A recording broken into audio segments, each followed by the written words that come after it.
Welcome to the Rogers Kakasungura YouTube channel. Today being a weekend, allow me to address you via the audio on reasons that personally I could not avoid, but I hope you will get the message and I will keep you updated all day long on what is breaking from Kwajirani, Tanzania. Samia Suluhu has been stripped naked. Mama ameachwa akiwa uchi because nobody is defending her dictatorship. And I hope maybe someone misadvised her to do what she did, and maybe I'm sure she could be regretting wherever she is. There are some observers that have been observing the Tanzanian elections.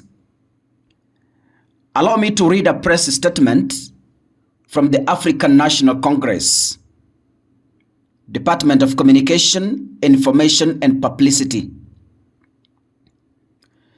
The African National Congress confirms that a delegation led by the Deputy Secretary General, Comrade Nomvula Mokonyane, undertook a visit to Tanzania at the invitation of our sister party, Chama cha Mapinduzi CCM.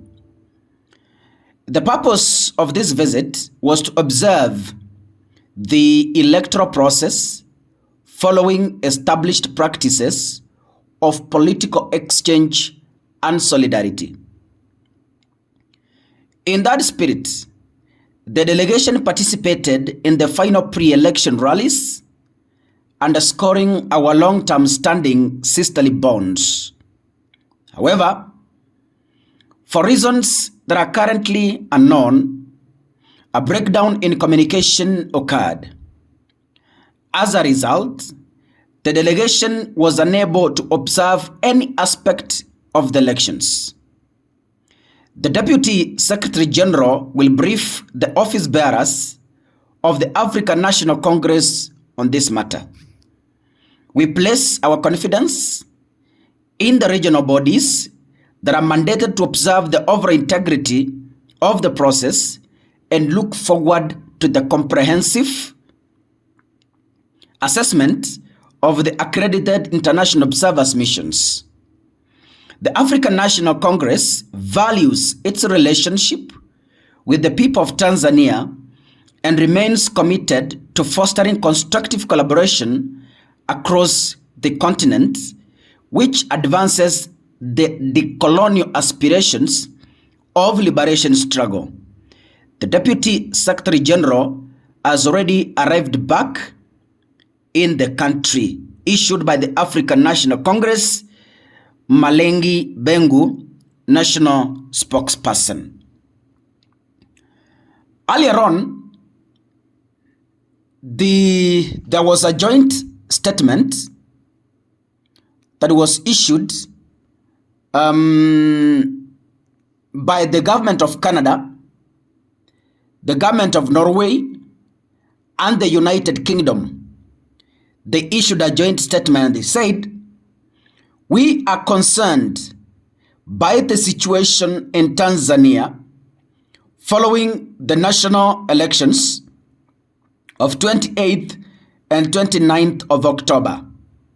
There are credible reports of a large number of fatalities and significant injuries as a result of the security response to protests which began on 29th October.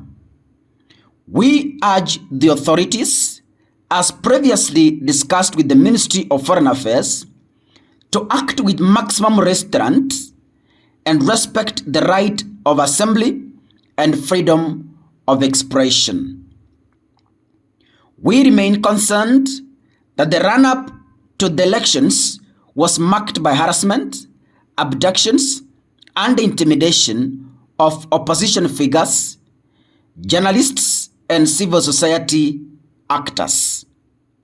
We call on the Tanzanian authorities to uphold their international commitment and ensure that all citizens can participate freely and safely in public life.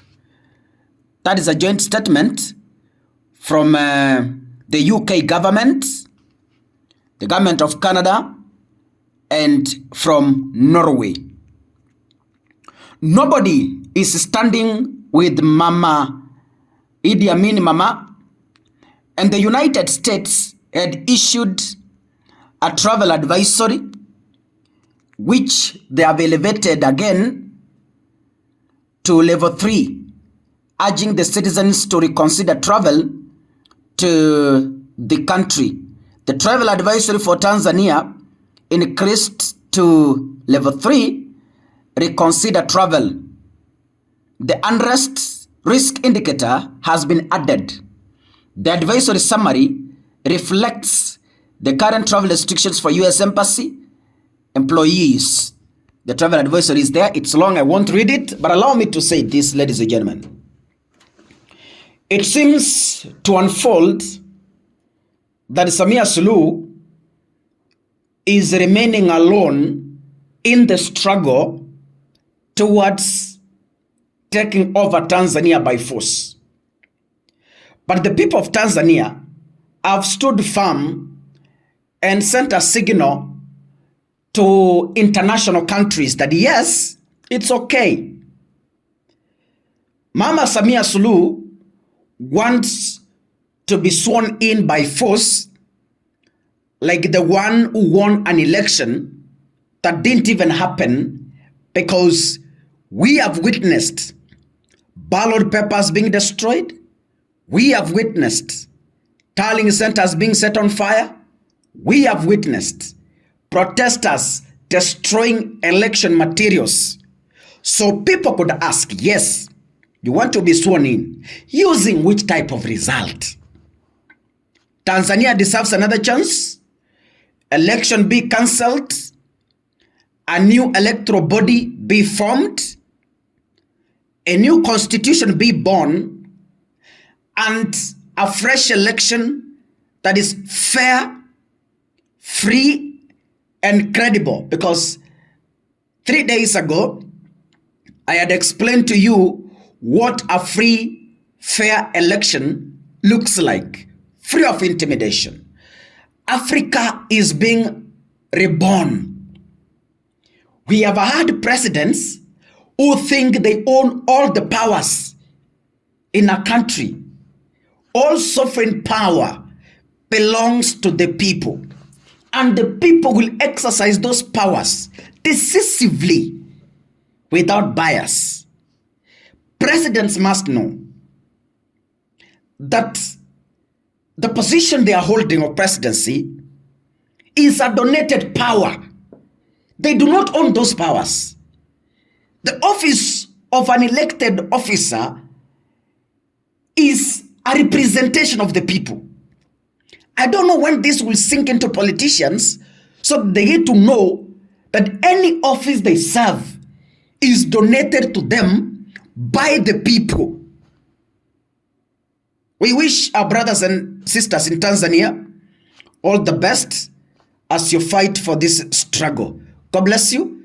See you in the next episode. Asanteni sana.